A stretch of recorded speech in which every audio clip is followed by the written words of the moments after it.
இன்னைக்கு பல டைரக்டர்ஸ் பெண்கள் ஹீரோயினை குடிக்கிறத காட்டுறான் சார். சூரியன் என்ன சார் பெரிய அழகனா?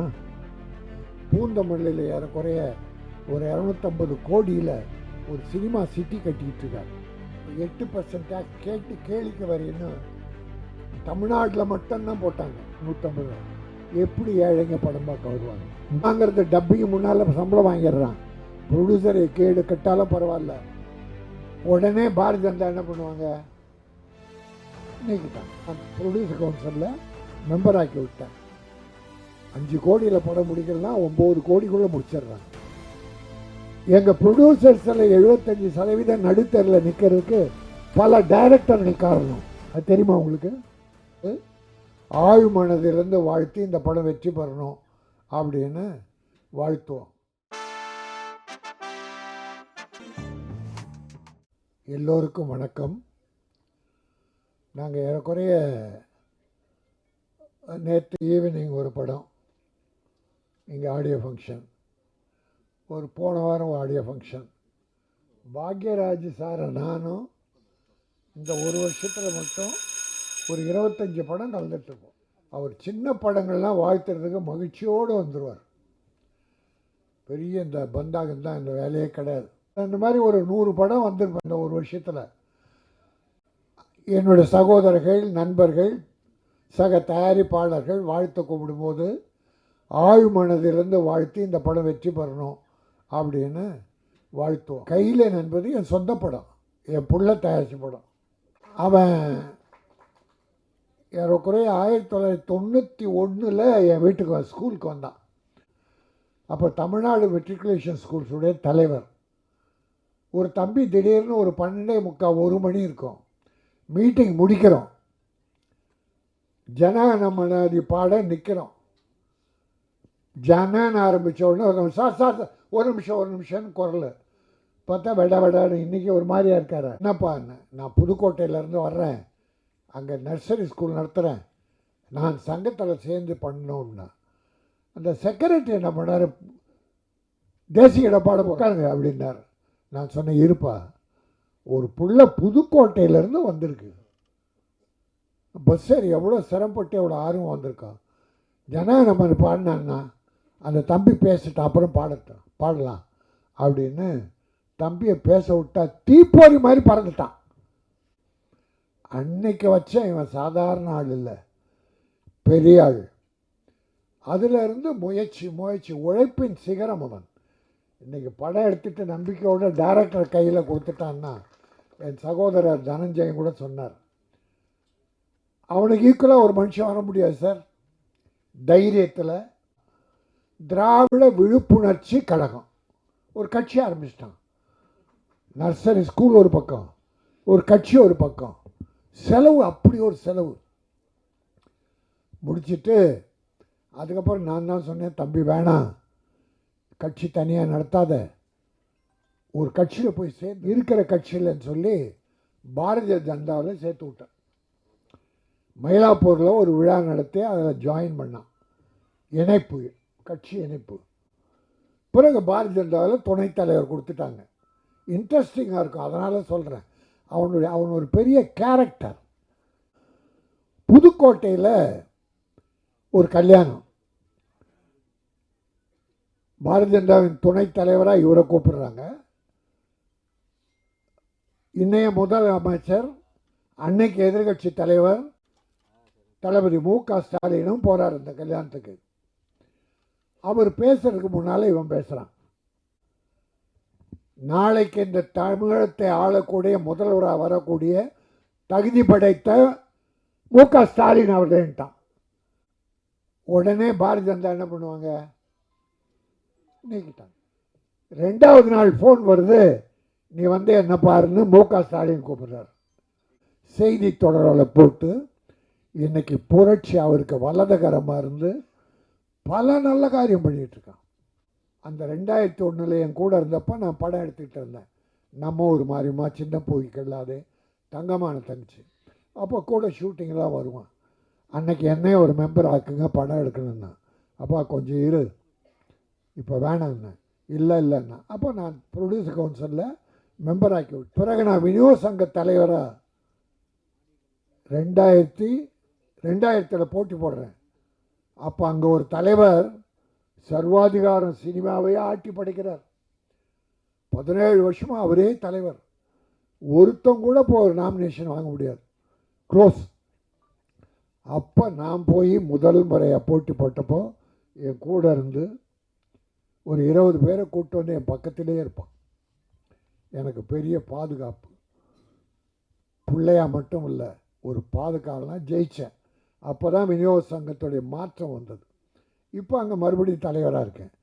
ஆக அந்த அளவுக்கு என்னோடு என் பிள்ளையாக ஐக்கியமாகி என்னுடைய நலனில் பெரிய அக்கறை கொண்ட என் தம்பி இன்றைக்கி அவன் நினைச்சதை சாதிச்சிருக்கான். எங்கள் ப்ரொடியூசர்ஸில் 75% நடுத்தரில் நிற்கிறதுக்கு பல டைரக்டர்கள் காரணம். அது தெரியுமா உங்களுக்கு? நிறைய நல்ல டைரக்டர், அதுவும் இப்போ வர்ற தம்பிங்க ரொம்ப அற்புதமாக பண்ணுறாங்க. அவங்க சிந்தனையெல்லாம் சிறப்பாக இருக்குது. ஆனால் செலவுகள் தான் ஓவராக இருக்குது. 5 கோடியில் படம் முடிக்கலாம், 9 கோடிக்குள்ளே முடிச்சிடுறாங்க. ப்ரொடியூசரை ரிலீஸ் பண்ண முடியாமல் அவஸ்தைப்படுறார். இந்த படம் பாருங்கள், தமிழ் பெயர். இன்றைக்கி எல்லா படமும் ஆங்கில பெயர். எந்த படம் எடுத்தாலும் ஆங்கிலம் 75% வருது. அன்றைக்கி முத்தமிழறிஞர் டாக்டர் கலைஞர் என்ன பண்ணார், அப்போ டைட்டில் தமிழில் வந்துக்கிட்டே இருந்தது இங்கிலீஷில். அவர் பார்த்தார் எப்படி ஒன்றில் திருத்துறதுன்னு. தமிழில் பெயர் வைத்தால் 3 லட்சம் மானியம்னார். சார் எல்லாரும் தமிழுக்கு வந்துட்டாங்க சார், இங்கிலீஷ் காணும் சார். இப்போ இன்றைக்கி பார்த்தா 75%, 75% ஆங்கிலத்தில் பெயர் வைக்கிறாங்க. ஆனால் அருமை சகோதரர் அஜித் ஒரு அற்புதமான தமிழ் பெயரை, அதாவது திறமையானவன், நேர்மையானவன், இந்த கையிலே நண்பருக்கு பொருள், நிறைய நல்ல பாசிட்டிவான அர்த்தங்கள் அப்படி வைக்கணும். கம்பராமாயணத்தில் திருக்குறளில் இருக்குது, நிறைய தமிழ் பேர் இருக்குது. அதை விட்டுட்டு ஆங்கிலத்தில் பேர் வைக்கிறாங்க. ஆனால் அந்த இயக்குனரை பாராட்டுகிறேன், நீங்கள் வெற்றி பெறுவீர்கள். இந்த சிறு முன்னோட்டம் காட்டிவிட்டது. ஒரு ஆங்கில படத்தை எப்படி எடிட் பண்ணி காட்டினமோ அந்த மாதிரி காட்டியிருக்கீங்க. இன்றைக்கி எவ்வளோ நல்ல சின்ன படங்கள் வெற்றி பெறுது, பெரிய படங்கள்லாம் தோல்வி அடையுது. சூரிய என்ன சார் பெரிய அழகனா? காமெடி நடிகன் சூரிய பரோட்டா துண்ணு, பரோட்டாவா தின்னானே, அவன் காமெடி பண்ணிகிட்டு இருந்தான். தம்பி அன்பான தம்பி, அதனால் அவன் என்ன பண்ணுறேன் சார். ஒரு 4-5 படம் சக்ஸஸ் சார். என்ன கதை இருந்தது, அதில் குடும்பம் இருந்தது, கிளாமர் கிடையாது, வல்கர் கிடையாது, குரூப் டான்ஸ் கிடையாது, ஒரு பெரிய ஃபைட்டு கிடையாது, கதை இருந்தது, நல்ல குடும்ப கதை இருந்தது. அதனால் கதைகள் கிராமத்தில் கொட்டி கிடக்கு சார், ஒவ்வொரு வீட்டில் இருக்குது சார், வீதியில் இருக்குது சார்.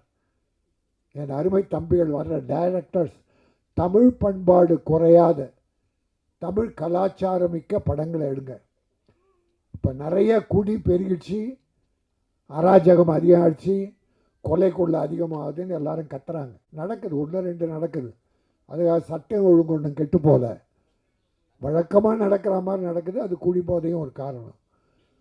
இன்றைக்கி பல டைரக்டர்ஸ் பெண்கள் ஹீரோயினி குடிக்கிறத காட்டுறான் சார். நிறைய படத்தில் சார் ஹீரோயினி குடிக்கிறா சார். அது தயவுசெய்து வேண்டி கேட்டுக்கிறேன், பெண்கள் தான் இந்த குடும்பத்தை காப்பாற்றுற தெய்வங்கள். புருஷன் அப்படி கெட்டு போனால் கூட தாய்மார்கள் தான் நம்ம குடும்பத்தை காப்பாற்றிட்டு இருக்காங்க, குழந்தைகளை காப்பாற்றுறாங்க, படிக்க வைக்கிறாங்க. அதனால் வர்ற டைரக்டர்ஸ் சமுதாயம் இன்னைக்கு கெட்டு போகுது. இப்போ பாரு, 5-6 நாளாக ஒரு போதை, ஒரு சினிமா போதை ஓடிக்கிட்டு, அது போட்டோம். ஆனால் நல்ல கொள்கை உள்ள படங்களை அற்புதமாக எடுங்க. இந்த படம் அற்புதமாக தூய்மையாக தமிழ் பண்பாட்டை சொல்லக்கூடிய ஒரு த்ரில்லர் என்பதை சொல்லி, ஒரு சின்ன விஷயம், தனஞ்சயன் என்ன சிஎம்மோட இருக்கிற என் தம்பி பிடி அரசகுமார், பாக்யராஜ், எல்லாருக்கும் ஒன்றே ஒரு வேண்டுகோளாக வைக்கிறேன். 200 கோடி 300 கோடி 100 கோடி சம்பளம் வாங்கி 500 கோடியில் படம் எடுக்கிற படத்துக்கும் வேலை செய்கிற தொழிலாளருக்கு அந்த 1500, 2000, 5000 சம்பளம். இந்த படம் எவ்வளோன்னு கேட்டேன். 2 கோடி. நியாயமான செலவு. தப்பு? அற்புதம் தம்பி. எத்தனை நாள் ஷூட்டிங் கேட்டேன். 34 நாள். பிரமாதம். அதை விட ஒன்றும் குறைச்சி பண்ண முடியாது. இதில் வேலை செய்தாங்கள தொழிலாளி 2 கோடி மொத்தத்தை படம். எவ்வளோ சம்பளம் கொடுத்தோம்? அந்த 300 கோடியில் தயாரிக்கிற படம் வேலை பார்க்குறாங்க தொழிலாளி. 100 கோடி 200 கோடி சம்பளம் வாங்குற ஹீரோ, அந்த தொழிலாளிக்கும் இதே சம்பளம். இந்த 2 கோடியில் படம் எடுக்கிறவங்களும் ஒரே சம்பளம். சரி, 500 கோடியில் எடுத்த படம் தியேட்டரில் போகும்போது 150 ரூபா டிக்கெட்டு, 100 ரூபா டிக்கெட்டு. இந்த கையிலனுக்கும் 200 ரூபா, 100 ரூபா டிக்கெட்டு, 150 ரூபா. எப்படி ஏழைங்க படம் பார்க்க வருவாங்க? அதனால் மாண்புமிகு தமிழக முதல்வரை இதை நான் ஒரு ஒரு ஒரு ஏதோ தவறாக சொல்லலை, ஒரு வேண்டுகோளாக. தொழிலாளிக்கு இப்போ இருக்கிற சம்பளம் இருக்கட்டும், இந்த 300 கோடி 400 கோடி படத்தை கொஞ்சம் ஏற்றி கொடுங்க. சினிமாவில் சின்ன படங்களுக்கு 60 ரூபா டிக்கெட்டு, 80 ரூபா டிக்கெட்டு. அப்படி ஆக்கினா ஏழைங்க உள்ளே வருவாங்க, படம் பார்ப்பாங்க. அப்போ சின்ன ப்ரொடியூசர் வாழ்வாங்க. இப்போ என் தம்பி இந்த படம் ஜெயிக்கும், போட்ட பணம் வரும், அவன் திரும்பி இன்னொரு படம் எடுப்பான், மிகப்பெரிய ப்ரொடியூசர் பேர் எடுப்பான். நான் அவன் கூட ஒரு சின்ன வேஷத்தில் நடிப்பேன். கொடுப்பியா? வாங்கிறது டப்பிங்கு முன்னால் சம்பளம் வாங்கிடுறான். ப்ரொடியூசரை கேடு கட்டாலும் பரவாயில்ல. 8% டேக்ஸ் கேட்டு கேளிக்க வரைன்னு தமிழ்நாட்டில் மட்டும்தான் போட்டாங்க. மீதி இந்தியாவில் எந்த மாநிலத்திலும் இல்லை. அதை நம்ம முன்னால் இருந்த ஆட்சியில் நம்ம ப்ரொடியூசர் கவுன்சில், சினிமா உலக சார்ந்த சங்கங்கள் எல்லாம் வேண்டுகோளை வச்சோம். சினிமா டிக்கெட் விலை ஏறி போச்சு, சினிமா சரியாக இல்லை, இந்த 8% தனியாக வேறு வாங்குறீங்க, அதனால் அதை விட்டால் சினிமா நல்லாயிருக்கும். அந்த ஆட்சியில் ஒன்றுமே பண்ணலை. ஆனால் நம்முடைய தமிழக முதல்வர் மு.க. ஸ்டாலின் அவர்கள் இப்போ போன வாரத்தில் 4% வரியை குறைச்சிருக்காரு. கேளிக்கை வரியை 4% வரி குறைச்சிருக்காரு. இன்னும் இருக்கிறதையும் போக போக அந்த பர்சன்ட் கூட குறைச்சிருவார், குறைக்க வேண்டும்ன்ற வேண்டுகோளை வச்சு அவர் எல்லாருக்கும் ஒரு கிளாப் பண்ணி தமிழக முதல்வருக்கு நன்றி தெரிவிக்கணும். ஏன்னா இந்த படத்தில் நம்ம நன்றி சொல்வது சரியாக இருக்கும் என்பதால் மாண்புமிகு தமிழக முதல்வர் மு.க. ஸ்டாலின் அவர்களுக்கு கேளிக்கை வரி 4% குறைத்த காரணத்தால் அவருக்கு சினிமா உலகம் நன்றி தெரிவிக்கிறது. பூந்தமல்லியில் ஏறக்குறைய ஒரு 250 கோடியில் ஒரு சினிமா சிட்டி கட்டிட்டு ஆரம்பிக்கிறார். அதுக்கு நாம் நன்றி தெரிவிக்கிறோம். இந்த கைலன் மிகப்பெரிய வெற்றி பெற வேண்டும். இதில் நடித்தவர்கள் பாருங்கள், நிறைய படத்தில் ஹீரோயினிங்க வரவே மாட்டாங்க ஆடியோ ஃபங்க்ஷனுக்கு. இதில் நடித்த நடிகர்லாம் வந்திருக்காங்க. உங்களை நான் வாழ்த்துகிறேன். போகணும் படம், நீங்கள் நடித்த படம்னா அந்த ப்ரமோஷனுக்கு போகணும். ஹீரோயின் நான் போக மாட்டேன், அதுக்கு பணம் கேட்குறாங்க சார். சம்பளம் எனக்கு நீ டப்பிங் முன்னால் பணத்தை விட்டுன்னு வாங்கிடுறான். ப்ரொமோஷன் கூப்பிட்டா அதுக்கு 5 லட்சம் 10 லட்சம் கேட்குறாங்க சார். இந்த அக்கிரமெல்லாம் ஒழியணும், நல்லது நடக்கணும், சினிமா செழிக்கணும், ஆடியன்ஸுக்கு நல்ல படங்களை கொடுக்கணும். அந்த வரிசையில் கைலன் மிகப்பெரிய வெற்றி பெற்று சாதனை படைக்கணும். என் தம்பி பி.டி. அரசகுமார் அரசியல்வாதியாக மட்டுமல்லாமல் ஒரு நல்ல தயாரிப்பாளர்கள் வளரும். என்னுடைய வாழ்த்துக்கள். நன்றி, வணக்கம்.